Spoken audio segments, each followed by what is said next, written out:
Mas Roy dan rekan-rekan media yang saya hormati, alhamdulillah putusan pra peradilan hari ini telah menjawab harapan publik bahwa penegakan hukum dalam perkara kasus ijazah palsu mantan Presiden Joko Widodo dan sekaligus menjawab kebohongan yang selama ini diglorifikasikan oleh pihak sebelah, oleh kubu sebelah, bahwa ternyata adalah perintah penangkapan, penahanan, penggeledahan itu tidak sah secara hukum sehingga patut untuk dinyatakan batal demi hukum. Itu poin yang pertama.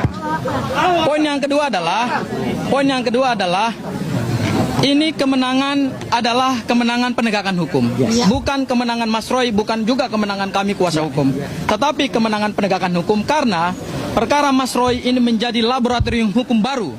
Karena kita masuk dalam rezim KUH pidana baru, KUHP pidana baru, sehingga apa yang kemudian kita titipkan lewat perkara ini kemudian bisa menjadi pembelajaran supaya penegakan hukum ke depan harus dilakukan secara proper, due process of law, dan tentu harus mengedepankan prinsip hak asasi manusia. Nah, apa yang dilakukan oleh Polda Metro Jaya dengan penangkapan, penahanan, dan penggeledahan itu sesuatu yang sebenarnya kita melihat dari awal adalah sesuatu yang hanya untuk memenuhi kepentingan dari kubu sebelah.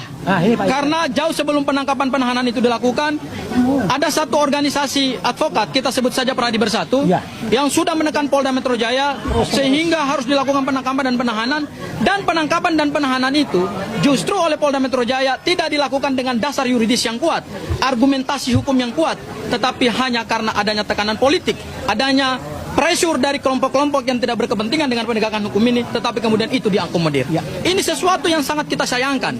Dan hari ini telah ditunjukkan kepada publik Indonesia bahwa dua lembaga penegak hukum, yaitu Kejaksaan Agung Republik Indonesia melalui Kejaksaan Tinggi DKI Jakarta dan Kejaksaan Negeri Jakarta Selatan tidak melakukan penahanan.